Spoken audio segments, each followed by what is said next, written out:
Now, in the active voice, the subject performs the action. As you know, as I have told in the previous session also, in the active voice, the subject performs the action. जो subject है वो perform करता है action को, और जो object है वो action को receive करता है. जैसे यहाँ पर the fire destroyed the building. तो यहाँ पर जो फायर है वो सब्जेक्ट है, उसने एक्ट किया, और ये जो बिल्डिंग है उसने उस एक्ट को रिसीव किया, दैट इज डिस्ट्रॉयड. फायर ने डिस्ट्रॉय किया बिल्डिंग को, और जो बिल्डिंग है वो डिस्ट्रॉयड हुआ. तो the thing is that the subject performs the action and the object receives the action. In the passive voice the subject receives the action. तो we are seeing passive voice में जो होता है उसमें उल्टा होता है, सब्जेक्ट के ऑपोजिट होता है. उसमें जो सब्जेक्ट है वो एक्शन को रिसीव करता है. कैसे? द बिल्डिंग, जो कि अभी सब्जेक्ट है, was destroyed by the fire. यहां पर हम किस चीज को इंपॉर्टेंस दे रहे हैं? हम इस सब्जेक्ट को और उसके ऊपर जो उसने जो एक्शन रिसीव किया उसको इंपॉर्टेंस दे रहे हैं. We are focusing on action, we are not focusing on the doer. तो the building has received an action, the building was destroyed, and it's not important to write by whom, by the fire. If you want to write, you can write, otherwise you, if you want to omit it, you can omit it. So the building was destroyed. तो अगर आपको subject पे importance देनी है तो आप लिखो by the fire. अगर आपको इंपॉर्टेंस नहीं देनी है सब्जेक्ट को तो आप उसको नहीं भी लिखो तो चलता है, क्योंकि it's a passive voice. The subject building is being acted upon. तो यहाँ आपने देखा कि जो सब्जेक्ट है वो फायर है, और यहाँ हमने सब्जेक्ट को इंपॉर्टेंस दिया क्योंकि जो फायर है वो डिस्ट्रॉय किसने किया? बिल्डिंग को. तो यहाँ पर सब्जेक्ट इज वेरी इंपॉर्टेंट. और यहाँ जो सब्जेक्ट पैसिव में है वो उस पे जो एक्टेड अपॉन है, बीइंग एक्टेड अपॉन, उस पर एक्शन हुआ है. The subject has received the action, and so the doer, if you want it to be mention then you mention it, otherwise it's not so necessary. Now rules क्या है? The auxiliaries change their form according to the number and person of the passive subject. जो number and person, आपको number पता है singular and plural, आपको singular पता है plus आपको प्लूरल, ये दो नंबर होते हैं. और आपको पर्सन्स आपको पता है, जो कि फर्स्ट पर्सन होता है, सेकंड पर्सन होता है और थर्ड पर्सन होता है. फर्स्ट पर्सन में आई होता है, सेकंड पर्सन में यू होता है, and third person singular he, she, it, आपको पता है. और प्लूरल में फर्स्ट पर्सन में वी होता है, राइट. तो यहाँ पर आप देखो first person singular plus plural. First person singular में आप यहाँ देख रहे हो आई फिनिश द वर्क, ये आपका सिंगुलर है, राइट. मैं अकेला हूं, आई फिनिश द वर्क. तो यहाँ आपने देखा I finish is the work and the work is your object. तो हम जब इसको पैसिव बनाएंगे तो हम द वर्क को सब्जेक्ट बना रहे हैं, तो द वर्क, लेकिन वर्क के साथ हम क्या लगाएंगे? ऑक्सिलरी इज फिनिश्ड बाय मी. ये जो आई है वो ऑब्जेक्ट बन के वो मी हो जाएगा, राइट. तो आपने देखा जो प्रोनाउन है वो जो है वो कैसे चेंज होता है.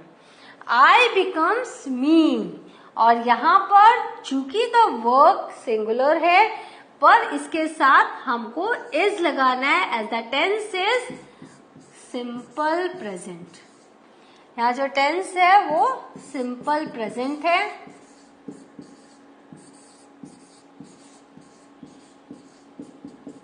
जो टेंस है वो सिंपल प्रेजेंट है, तो हमने यहाँ पर उसको प्रेजेंट में ही उसको पैसिव बनाया.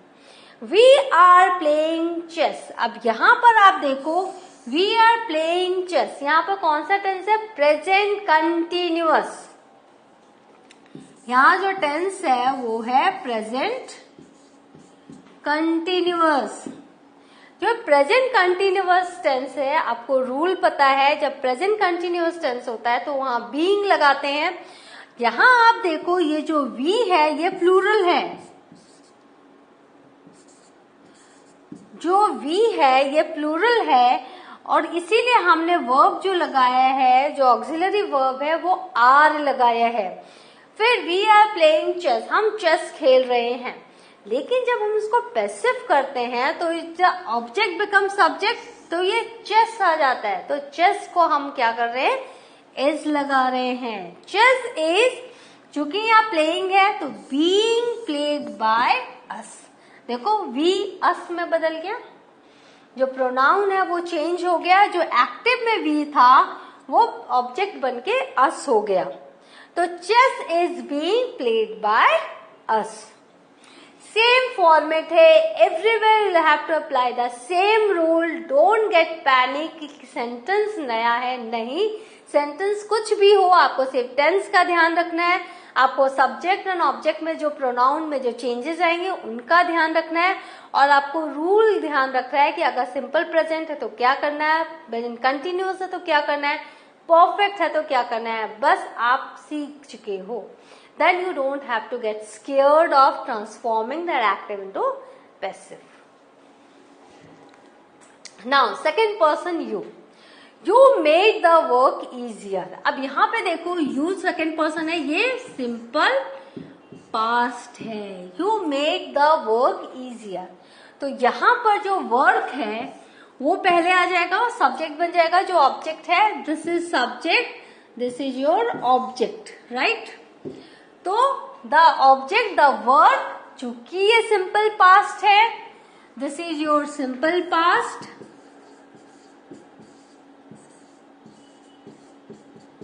This is your simple past. The work was made easier by you, right. तो यहां आपने देखा, हमने जो यहाँ का जो सब्जेक्ट था वो ऑब्जेक्ट बन गया, यू ही रहा, और जो यहाँ जो ऑब्जेक्ट था, एक्टिव में जो ऑब्जेक्ट था, पैसिव में सब्जेक्ट बन गया। Now third person singular plus plural, he has finished the work. अब यहाँ आप देखो कौन सा टेंस है, this is your present perfect, present perfect, और ये थर्ड पर्सन सिंगुलर है बिकॉज यहाँ पर ही है। तो he has finished the work. तो यहाँ पर हम क्या करेंगे, द वर्क को हम जब सब्जेक्ट बनाएंगे, this is subject and this is object and this is work, तो यहाँ पे जो वर्क है वो सब्जेक्ट बन गया। तो द वर्क हैज हम बीन लगाएंगे, हैज बीन फिनिश्ड बाय लगाना ही पड़ता है, जो ही है वो हिम हो जाएगा सिंगुलर में। अब प्लूरल में देखो, they will attend the event. आपको ये पता है ये प्लूरल है, दे जो है वो प्लूरल है। तो यहां हम क्या देख रहे हैं, they will attend the event. जब हम इवेंट को सब्जेक्ट बना रहे हैं तो the event will be attended by them. जो दे है वो देम बन जाएगा। जैसे यहाँ ही हिम बन गया, दे ऑब्जेक्ट में देम बन जाएगा। तो ये जो चार्ट मैंने आपको बताया है, that chart is very important to learn. Now third person again singular plural. Now here we are writing, this is just for your revision again, you can change this. She has finished the work, तो the work has been finished by her. She क्या होगा, हर बन जाएगा। And we, दे को अगर हम we करते हैं, वी अटेंडेड द इवेंट, तो the event was attended by us. तो जो वी है वो अस बन जाएगा, शी जो है वो हर बन जाएगी। तो इस तरह से आपने देखा किस तरह से हमने सिंगुलर और प्लूरल में चेंज किया। Now rewriting an active sentence with two objects in passive voice. अब अगर कोई सेंटेंस है जिसमें दो ऑब्जेक्ट है, व्हाट विल यू डू? जब दो ऑब्जेक्ट रहते हैं, she gives him a book, right, she gives him a book, तो इसमें दो ऑब्जेक्ट है, राइट। तो one of the two objects becomes the subject, the other one remains an object. तो आइए आपकी चॉइस है कि आप किसको सब्जेक्ट बनाना चाहते हो, one of the two objects. तो आप जिसको इंपॉर्टेंस देना चाहते हो आप उसको सब्जेक्ट बना सकते हो और बाकी एज इट इज ऑब्जेक्ट ही रहने देते हो। Which object to transform into subject depends on what you want to put the focus on. जिसको आप पर फोकस देना है उसे आप सब्जेक्ट बना सकते हो। For example, I gave him a book for his birthday. तो यहाँ पर आप देख रहे हो पास्ट है, तो he यहाँ पर him है जो ऑब्जेक्ट है और a book ये सेकेंड ऑब्जेक्ट है। आप इस इट डिपेंड्स ऑन यू, आप ऑब्जेक्ट 1 इसको रखता, ऑब्जेक्ट 2 ये है क्योंकि बाद में, लेकिन आपको क्या पहले लाना है ये आप पे डिपेंड करता है। तो हम क्या करते हैं, हम हिम को लाते हैं। He was given a book for his birthday, हमने उसको एक किताब मिली उसके बर्थडे पर, on his birthday. I gave him a book on his birthday, तो यहाँ पर होगा he was given a book on his birthday। और अगर हम बुक को इम्पोर्टेंस लिख देते तो a book was given to him on his birthday। तो अगर हम बुक को देते तो हम क्या लिखते, हम यहाँ पे यहाँ लिखते a book was given to him on his birthday। तो आपने देखा, अगर हम ही को अगर हम इंपॉर्टेंस देते हैं, दिस हिम को अगर इंपॉर्टेंस देते हैं तो पैसिव में होगा he was given a book on his birthday. अगर हम बुक को हम इंपॉर्टेंस देते हैं, this is object number 1, this is object number 2। अगर हम बुक को इंपॉर्टेंस देते हैं तो ये हो जाएगा a book was given to him on his birthday. By me जरूरी है तो लिखिए, नहीं तो मत लिखिए, it depends on you. Now pronouns कैसे चेंज होते हैं, फिर से मैं लिस्ट बताती हूँ।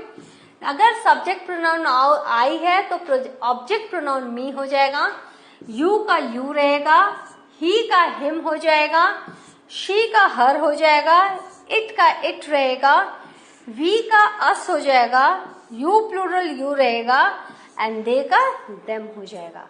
With the sentences you have seen how when the subject become object they are totally changed. They are totally changed. तो ये आपको it's very important to learn this chart. Otherwise you will always do wrong when you transform the active into passive. तो ये वाला आपको करना है, learn करना है। देन यू टेक, आप सेंटेंसेस के हिसाब से, आप टेंसेस के हिसाब से सेंटेंसेस लेना शुरू करो। सबसे पहले सिंपल प्रेजेंट लो, उसके 2-3 सेंटेंस बनाओ, फिर आप प्रेजेंट कंटिन्यूअस लो, उसके 2-3 सेंटेंस बनाओ, फिर प्रेजेंट परफेक्ट लो। इस तरह से जब आप करेंगे तो आप धीरे धीरे आप बहुत ही इसमें एक्सपर्ट हो जाएंगे। So, what have we learned today? We have learned how pronouns change in active and passive, and the chart is also shown to you. Please go through the chart, learn it, practice it, and revise the chapter again and again. In the next session, I will come with a new grammatical lesson. Till then, have a good revision, have a good day. Thank you.